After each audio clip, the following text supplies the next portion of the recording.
So tonight we're going up here to our orchard and we're going to get some hickory bark to make hickory syrup. So we're going to show you all how we make hickory syrup, which is definitely a different, unique thing that you may not have heard of before, but we're going to show it to you how to do it, and also it is really delicious. So we are walking up there right now to the orchard to find it, because this is about the end of January, and so of course you can't take their bark, you know, in the spring and summer and fall because it could hurt the tree. So we're, you know, this is about the end of, almost about the end of being able to take the bark. So we wanted to get that in before winter was over this year. So it's pretty hot. It's warming up a little bit here in Iowa, but still cold. So, but it's not excessively cold. So here we go. Up here is the orchard up here. And the kids we're going to go find the hickory tree, the shagbark hickory.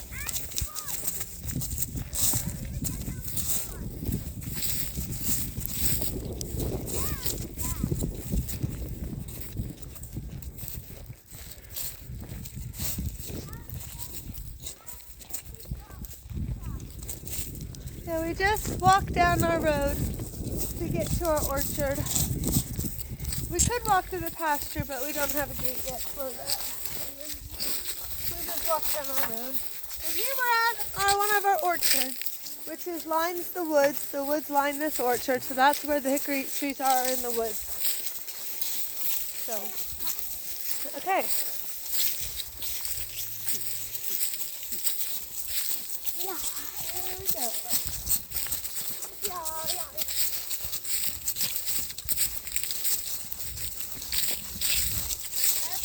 Pretty soon, within a month and a half or so, the trees should start blooming and budding. So this orchard's going to look a lot different pretty soon. You know where they are? Yeah. Now, of course, the shagbark hickory tree is pretty easy to identify because of the bark, because it's called shagbark hickory, and you'll see in a minute why it's easy to identify.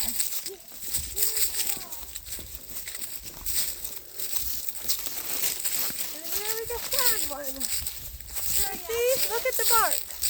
It looks shaggy, and that's why it's called shagbark hickory. So we know that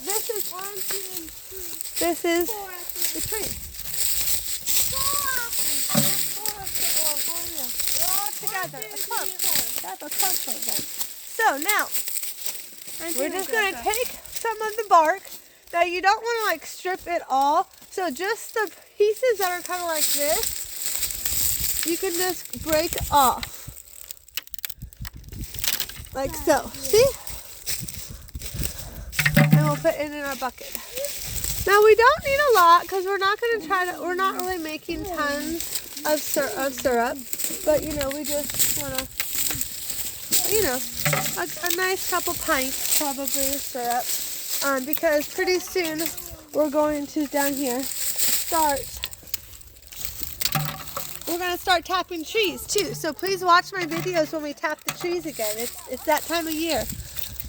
It's that time of year to start tapping walnut, black walnut, and maple soon. So check back and see. Let's do that. What is that? A piece on the ground? Oh, it fell off. Is this a piece? Probably. Yeah. And it's okay to have this stuff on it because I will show you the steps, and this will get cleaned off. So it's all right that is like that. All right, so these couple down here.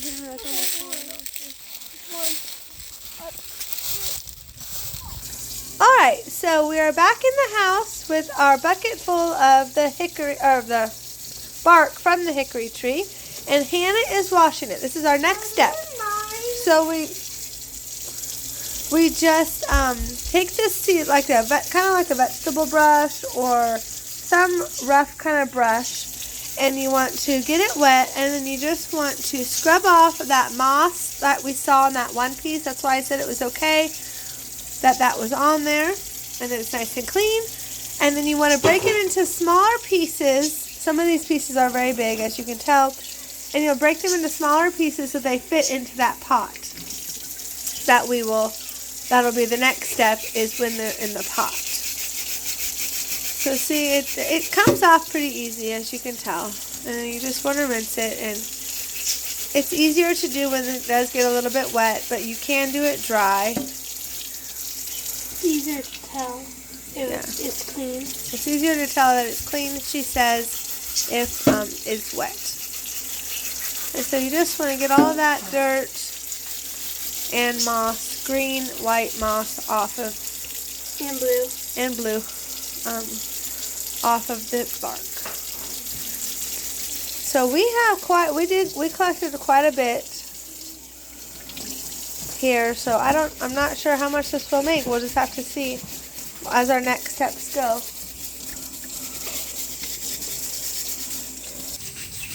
Alright, so our next step after washing them is putting them into the oven for a little while, about 25 minutes. We're going to break these into small pieces first. They've been washed.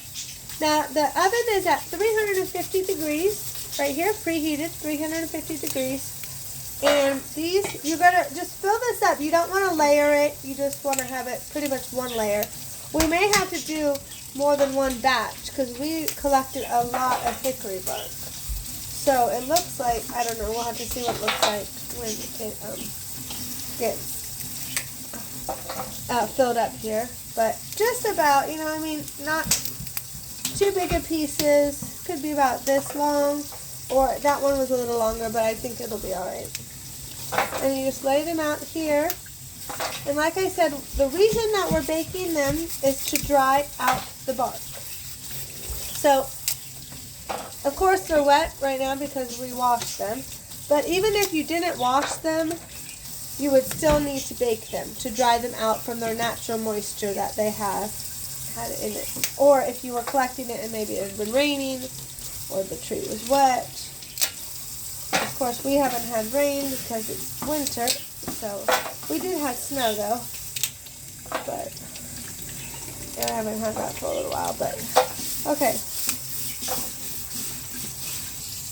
All right, so here we go. This is all, like I said, cut into or broken into small pieces. We are going to have to do, as you can see, 2 batches. Like I thought, there's still some over there Hannah's washing. So now we're going to put this into the oven for 350 degrees. Now, I said about 25 minutes for this amount, but because ours is wet, because we got it wet to wash it, we're going to leave it in there for a little longer, for approximately 35 minutes. But once it's done, I will let you know how long it really stayed in the oven, okay? So, when you put it in there, you're looking for it to be dried out, and also, like I said, not wet anymore, so if yours was wet. And also, the reason that you're going to be putting it into the oven is drying it out, but also to bring out the aroma and the flavor, like when you roast peanuts and things like this, and coffee beans. Alright, so this bark is out of the oven, and now we've transferred it into this pot. See what it looks like? It's dry, kind of brown, right? Okay. And so now we're going to cover, you just want to slightly cover all this with water, and then we are going to do the next step. So, okay, let's go put water on it. Alright, so right here, as you can see, it's just slightly covered with water.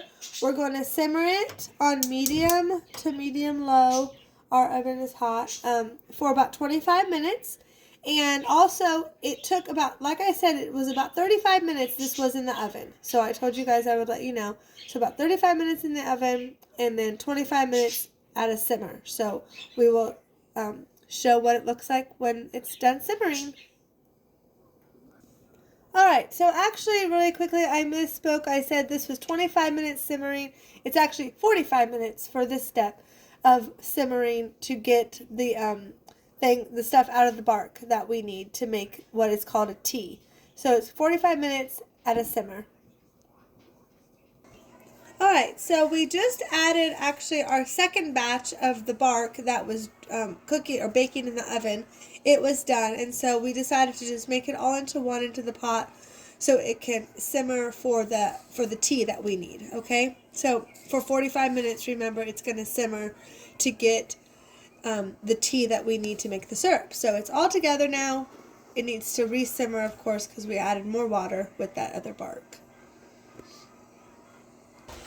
Alright, so we're back here with the hickory bark boiling, simmer slash boil, because remember we put all the second batch in, so we're waiting for it to make the tea that we need to make the hickory syrup, okay? You can tell it has probably about 15 more minutes. You can kind of tell because the liquid is starting to turn brownish, and that's what the tea is going to look like, of course. So it's smelling really good. It has, you get that really nice aroma in your kitchen, in your house, as it boils and it bakes. And also, in between us making the hickory syrup, we're making fresh butter. So we had enough cream collected, we needed to make more butter.